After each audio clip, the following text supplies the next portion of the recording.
Okay. I forgot I was reading. Here we are, Nehemiah chapter 6, verse 1. Here's what the word of God says. When word came to Sanballat, Tobiah, and Geshem the Arab, and the rest of our enemies that I had rebuilt the wall. You remember Nehemiah, he's busy rebuilding the wall. And not a gap was left in it. Humble brag. Though up to that time I had not set the doors and the gates, Sanballat and Geshem sent me this message. Come, let us meet together in the villages on the plain of Ono. But they were scheming to harm me. So I sent messengers to them with this reply. I am carrying on a great project and cannot go down. Why should the work stop while I leave it and go down to you?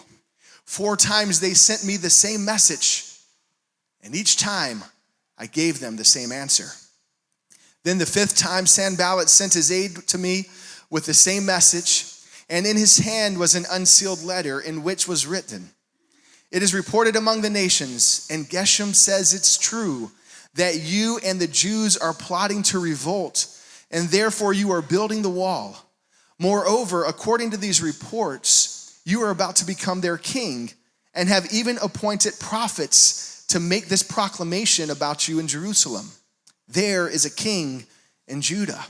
Now this report will get back to the king, so come, let us meet together.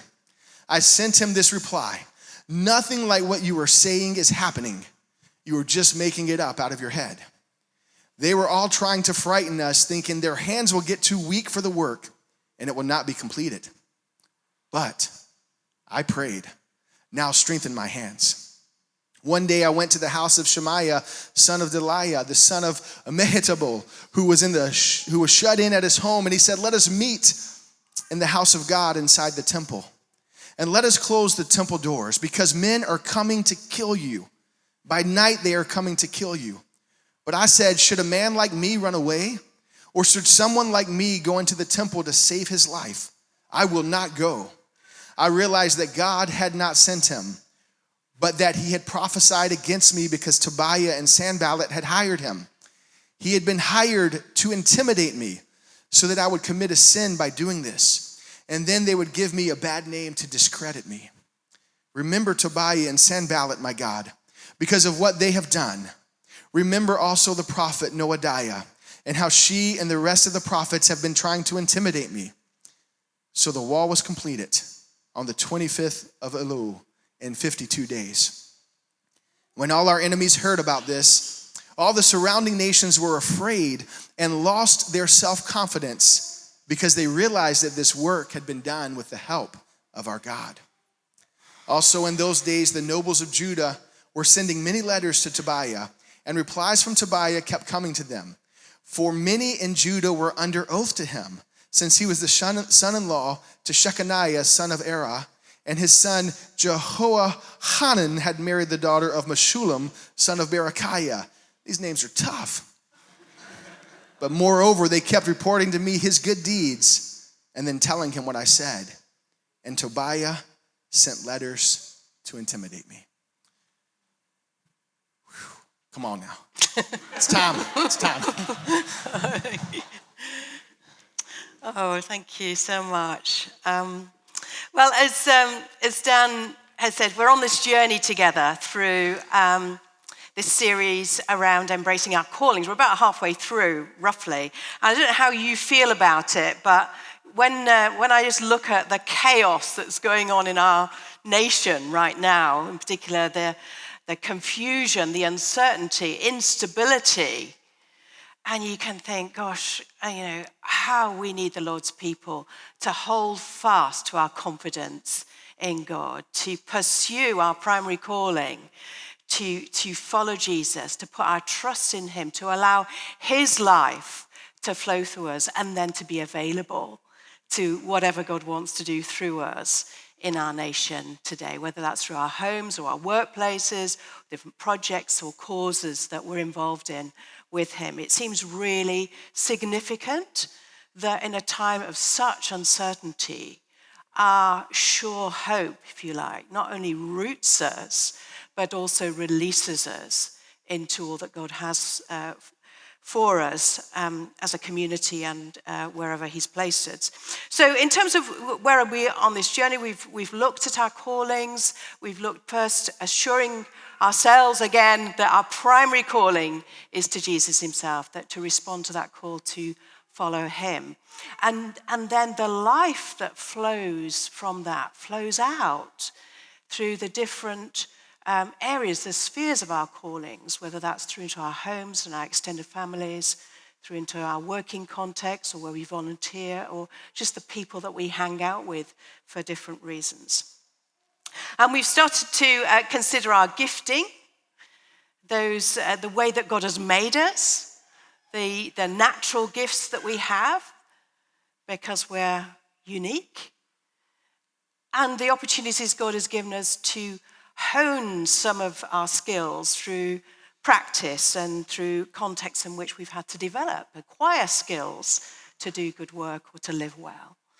And then perhaps we've had opportunity to think about the times where we've seen the Lord equip us in a special way for a particular mission or ministry or moment where we know that, there is something beyond ourselves that is needed. There needs to be the hand of the Lord in this situation. And a number of us have experienced that in different ways and have cultivated those kinds of giftings. And as you know, we've been using these gathered moments on a Sunday to explore this theme of calling through the lens of the book of Nehemiah. And if you happen to have missed any of the Sunday talks or the Zoom content or some of the other material that's been around, fear not. You just need to go to our website, latimerchurch.org/callings, and you can find all the material there. I really encourage you to do that. Part of what we wanted to do this autumn was to be on a journey together.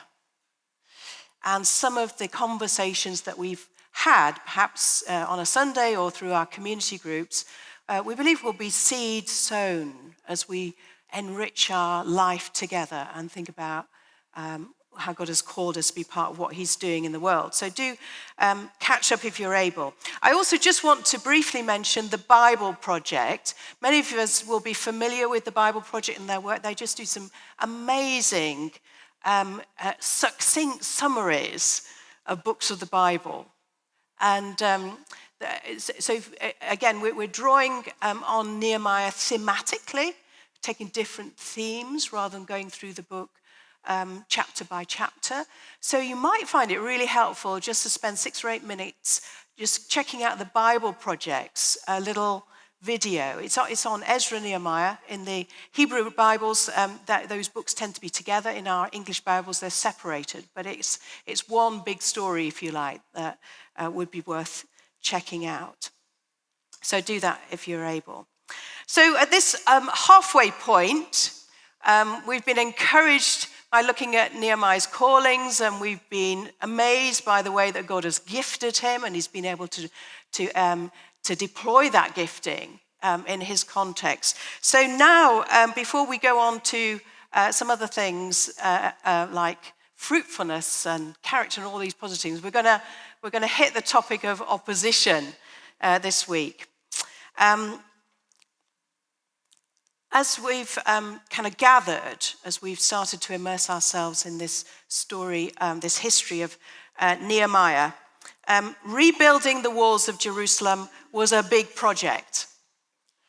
And actually, you would have thought it was a good big project. In other words, everybody would be for it. I mean, what's the problem with rebuilding the walls? Seems like a great idea. But perhaps surprisingly, it wasn't welcomed by everybody. Not everybody wanted that project to succeed.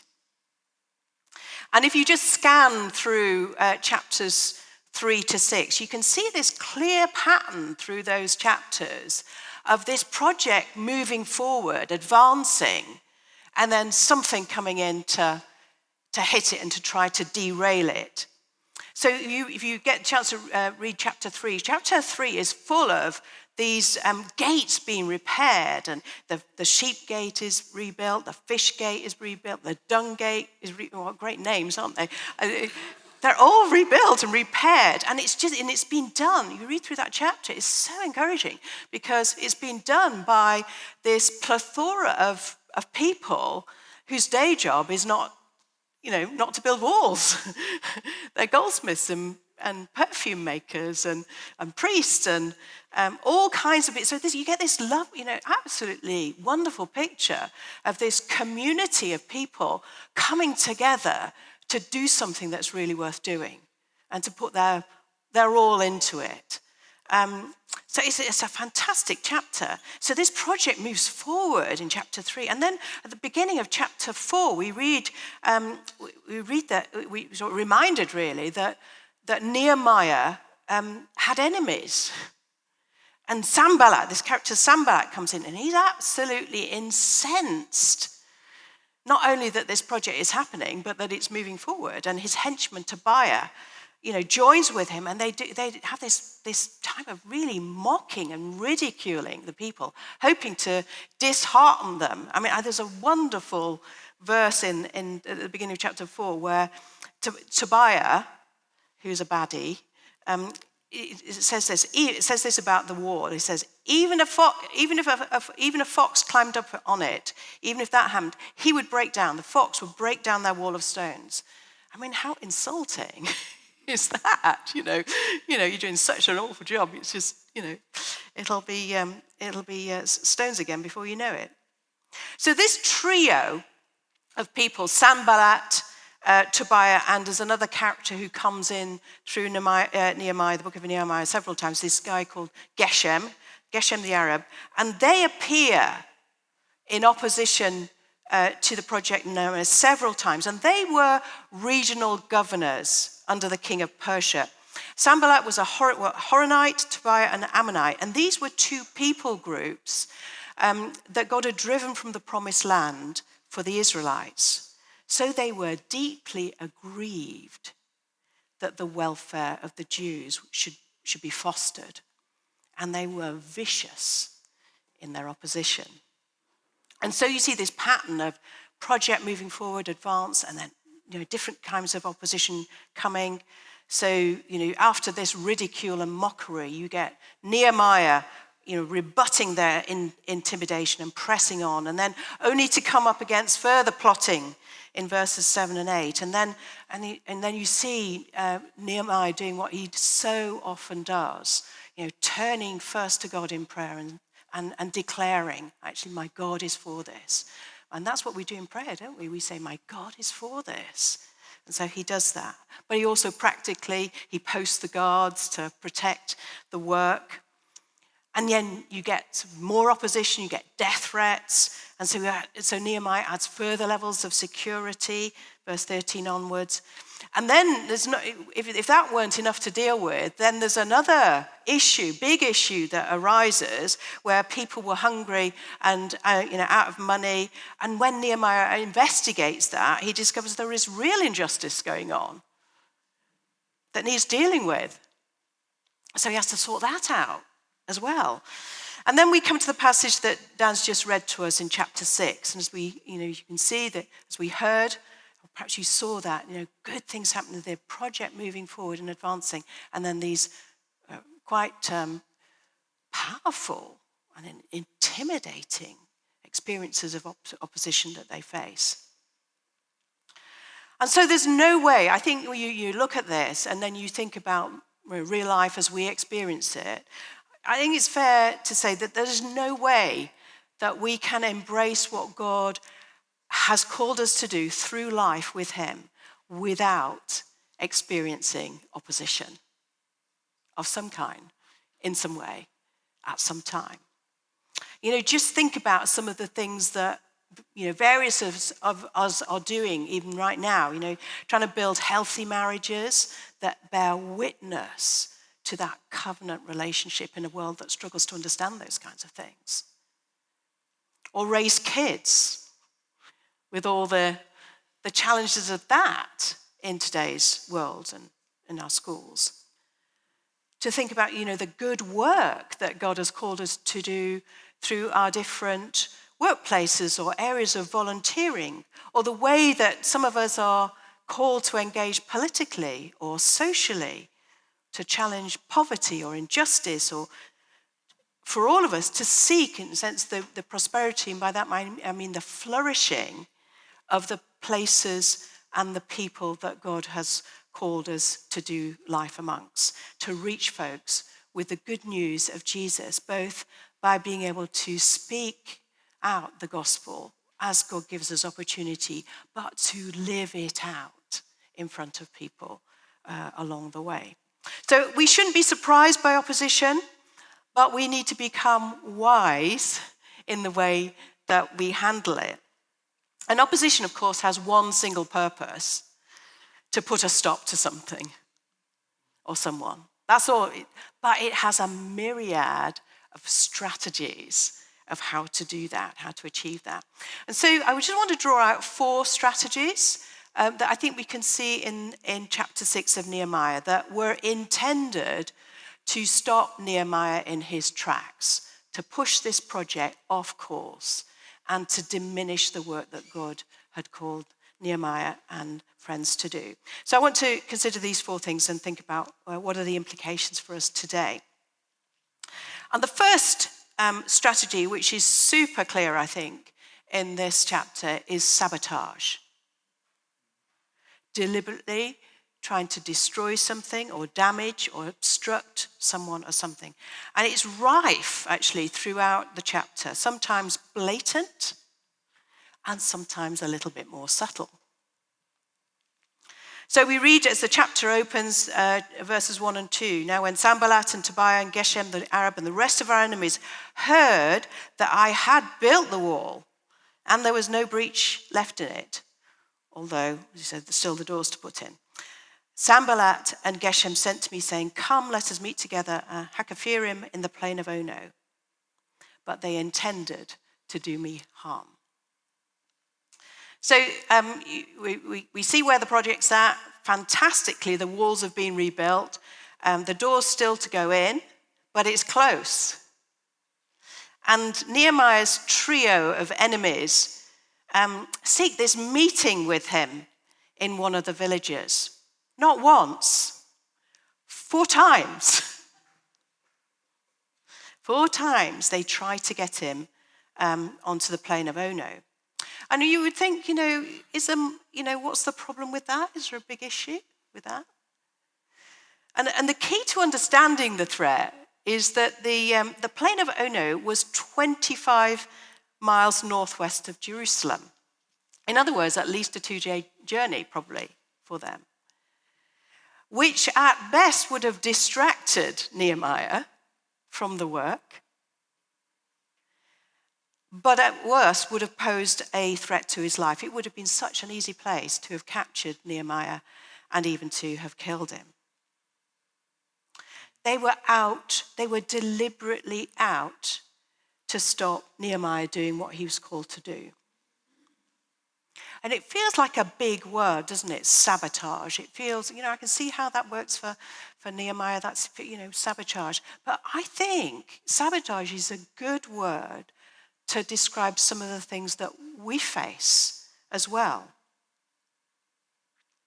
If you just think about it, I use this phrase sometimes. We live today in the age of the algorithm. You know what I mean by that? Is that our thinking is shaped by the way that information is presented to us and what we're told is good and right and true. And you see that on our social media and the power of that. You see that in the way when we Google something and what we live in the age of the algorithm, and it's not visible, but we experience the impact of that. And so if we're called, amongst other things, to raise kids in the age of the algorithm, that's a massive challenge, because the forces of social media are not necessarily they're not benign, are they? And we've got to think about that, because there's a threat there to the well-being of our kids in the future. And you look at things like some of the ideologies that are at play in our society today and how they infiltrate the world of education, for example. You know, there's a threat there for the people of God who want to raise their kids knowing the goodness, the truth, the beauty, the love of God as we see it in Scripture. And yet the world in which we're swimming, the waters in which we're swimming, if you like, are often hostile. Not always, of course, but they can be hostile. And they can thwart what we long to do for ourselves, for our children, for our families, and for our workplaces. And sometimes the sabotage is quite subtle. So there was a Christian guy called Peter, and he worked for a manufacturing company. And this manufacturing company had just introduced this new appraisal system. Wonderful things, aren't they? Appraisals. And in their system, the one that they introduced, 15% of the employees had to be ranked below standard. Can you imagine? I mean, what possessed them? And there were consequences, obviously. If you ranked below standard, you wouldn't get a bonus, and your pay rise would be compromised. In other words, I mean, it's obvious, isn't it? You could be performing well in the team. But you could be the least performing person in the team for different reasons, but still performing way above a good standard, if you like. But because of this policy, you would obviously suffer from that. So the system was downright unjust. And then, you can imagine the consequences of that, can't you, in terms of team dynamics? It becomes, if that team knows that 15% are going to be ranked below standard, you're not going to play as a team, are you? You're going to play as individuals because you've got to watch out for yourself. It would sabotage the team. So Peter's this Christian guy in this context, leading a team, he's a team leader, and he looks at them and says, this is unjust, this is wrong, this is not going to contribute to the flourishing of a team and a culture in a company. So he saw the threat. He saw the damage that was going to ensue. And like Nehemiah, Peter prayed. And he did the obvious things. He took it up the ranks, to the powers that be, and he registered his opposition. He registered his dismay. He made his case. And he prayed. And nothing happened. Nothing happened. In fact, the relationships got worse. And Peter's boss, who was frequently short-tempered, became even more irritable with people. And one day, Peter's boss explodes, just completely loses it in front with a member of Peter's team. And so Peter takes him to one side and says to him, you're out of order here. You're really out of order. Expecting to be blasted away. But instead, his boss pulls up a chair and he asks him quite quietly, actually. He says, do you really think so? And they talk about it. Now, the rest of the story went on, but today that company has changed. Not perhaps as far as Peter would have liked it, but that mandatory 15% ranking below standard has gone. And Nehemiah's prayer, as we saw right at the beginning, moved the heart of a king. And Peter's prayer changed hearts and minds in a workplace culture that was sabotaging good work. So God has us where he needs us. But we need to be wise in the ways of the world and be able to name things sometimes for what they really are, so that, like Nehemiah, we turn first to God in prayer, but then also seeking wisdom. What can I do? And if at first nothing happens, don't give up. Who knows what God will do over time? And I wonder, perhaps there are some areas of your own calling, some places that you are where God has you, where you sense perhaps, there are some things that are under threat there that go against the flourishing of people that you're involved in, or go against God's ways that could diminish your impact. What that might be for some of us here today. So that's the first strategy, a strategy of sabotage, both very overt and sometimes quite subtle. And the second is this, I called it shame.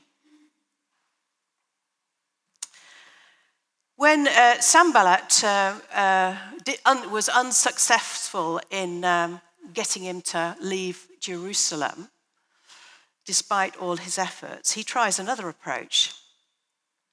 He tries to shame and disgrace Nehemiah through this open letter in which he accuses Nehemiah of leading a rebellion and wanting to become king. And essentially the goal was to shame and disgrace him so that people would lose confidence in Nehemiah and his integrity and his leadership, and so fuel fear and paralyze the project. That was the intent. And whereas often sabotage is something that happens outwardly, if you like, it's an outward thing often, shame is an attack on the inner person, on character, on convictions. And so here was Sanballat sowing seeds that he hoped would lead to Nehemiah being viewed badly, falsely, and diminish his influence. And I wonder whether at some point in your life you've ever had to face false accusations that are deeply personal and attack your character, your convictions. It might be at home or through family relationships or at work or elsewhere. And it could be from a long time ago. Or words that have been spoken over you that are just not true. That you're no good or not valuable, not loved even. These are words that undermine, steal courage, sow shame.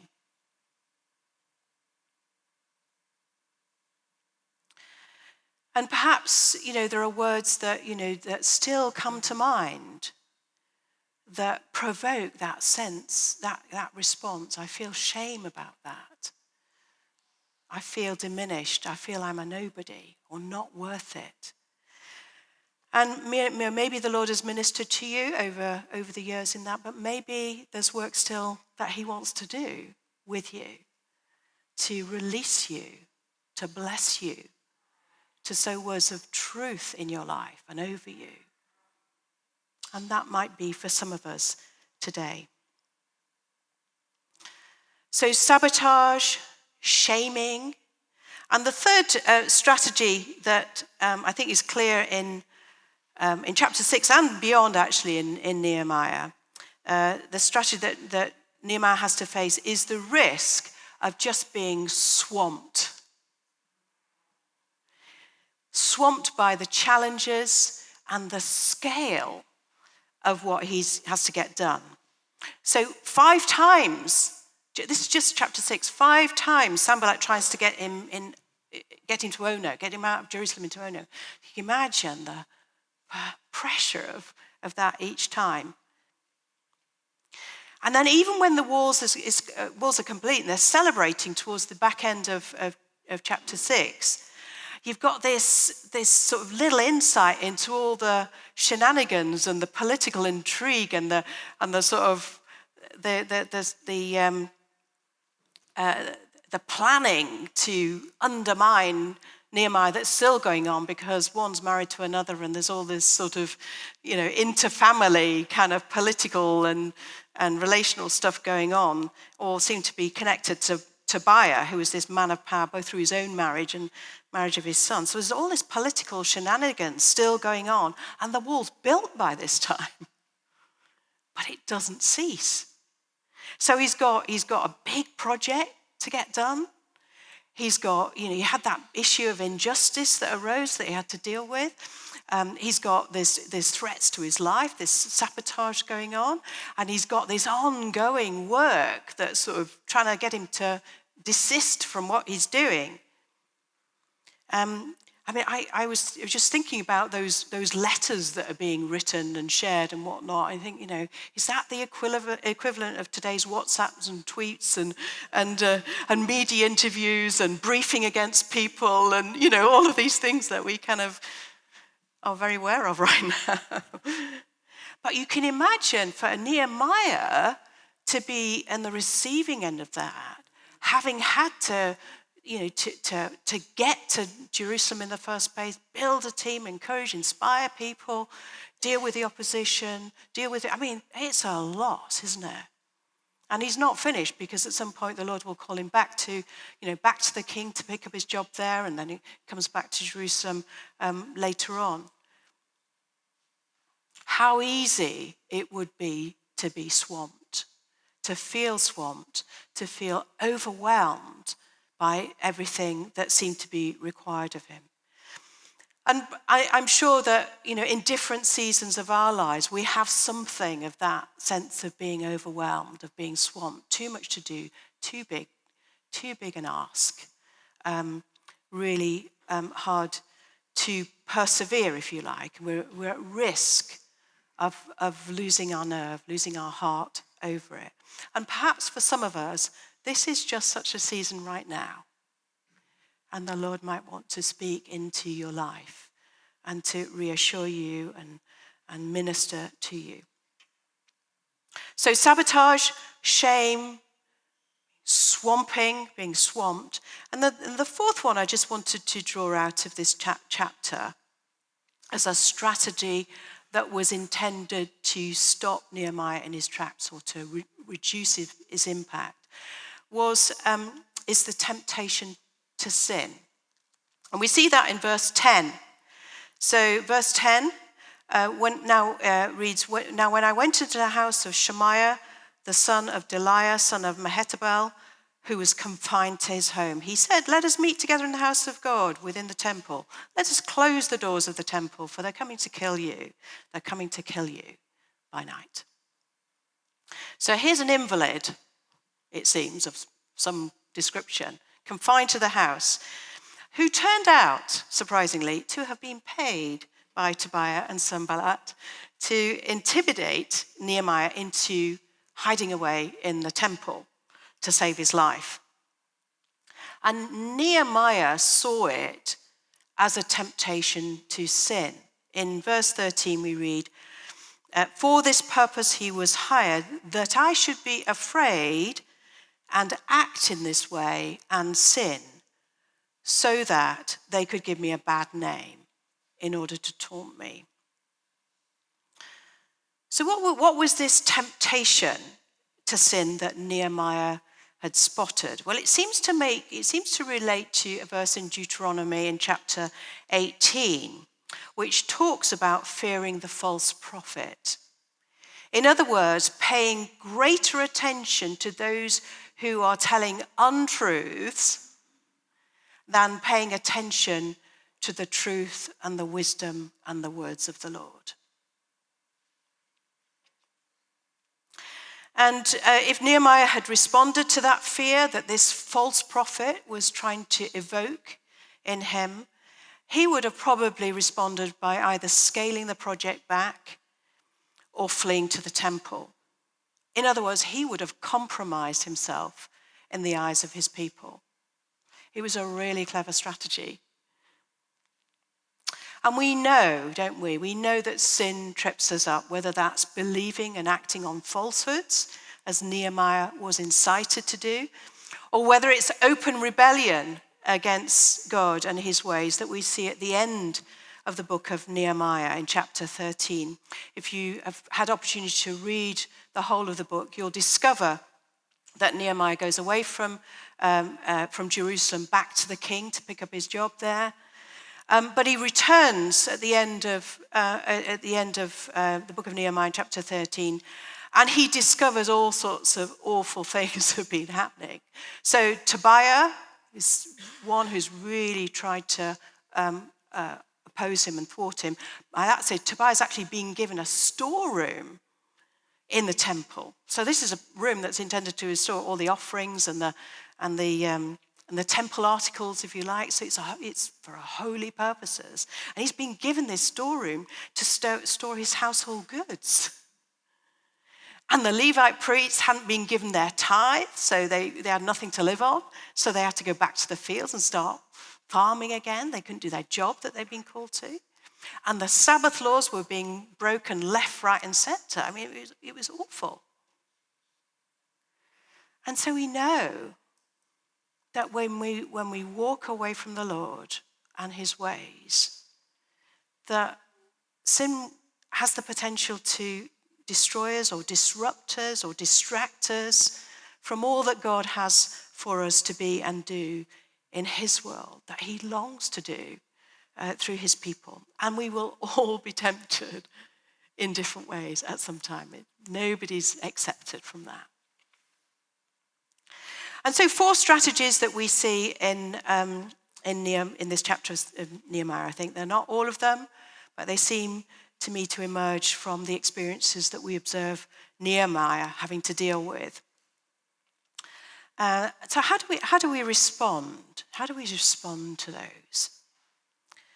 Well, I think just thinking back to last week when Dan was helping us explore Nehemiah's gifting, I think one of the things that I was reminded of was how Nehemiah's clarity of calling, the fact that he was really clear about what he was called to do, and he was fierce, if you like. He was fierce in his focus on that work.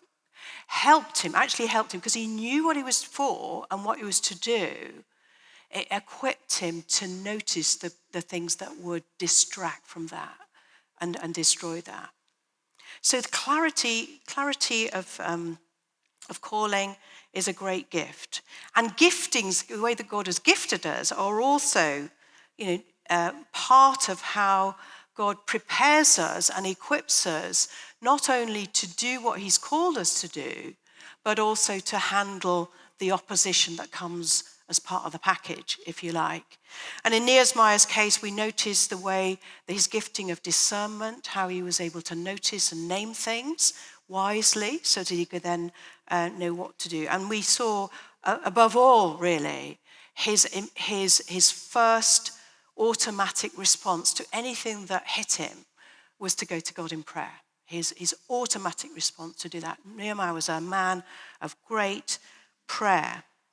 And today we've looked at chapter 6, these strategies that would stop us in our tracks: sabotage and shame, swamping and sin.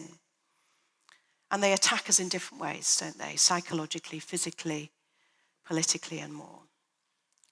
But I want to suggest today that there are actually 2 questions that will shape our response, whatever the form of attack or opposition takes for us, whether it's obvious and whether it's subtle.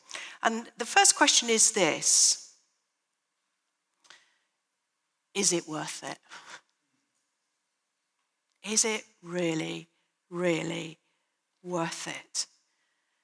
When we're trying to create a healthier culture at work or do good work and there's resistance, or our influence is being constantly undermined, or when our kids hit the teenage years and they're making their way in the world of competing values, and it feels really hard work to know how to guide and nurture them and parent them in those seasons. Or when our own convictions, Christian convictions, come up against competing priorities or practices, sometimes in our families, sometimes in the places where we are in the world, or there are different contexts God has put us in. When we're trying to honor God and embrace our calling to be good news people, wholeheartedly and to share that wherever we are. But we feel overwhelmed by the scale and the size of the task in the context in which we are. And we know that the response is to keep on learning, keep on living, keep on persevering, keep on trusting, keep on praying, keep on. But to do that, we have to have a really rooted and strong response to that question: is it worth it? Is it worth it?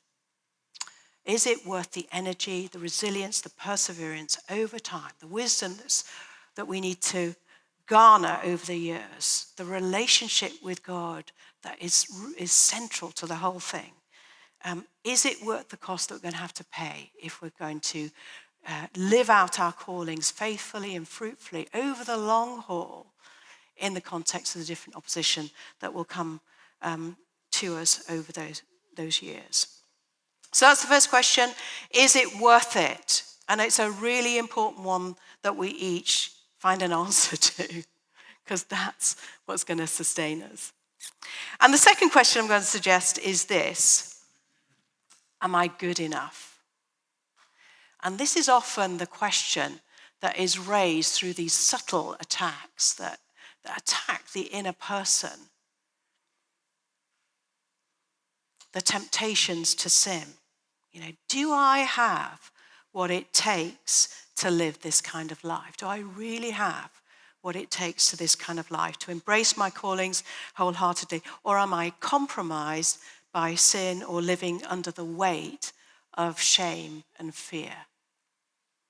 Am I good enough? Is it worth it? And both questions take us back to our primary calling to Christ. Come, follow me, Jesus invited us. And this isn't a spur of the moment, kind of off the cuff invitation. Oh, come follow me. It's not that at all, is it? This is an invitation offered by the Son of God, who knows his Father's heart completely. John 14, believe me, Jesus told his disciples, when I say that I am in the Father and the Father is in me. In other words, all that God had promised and purposed from the very beginning of creation holds true. All that God had intended for his beloved humanity, men, women, male, female, that they would bear the image of God in the world is still the plan.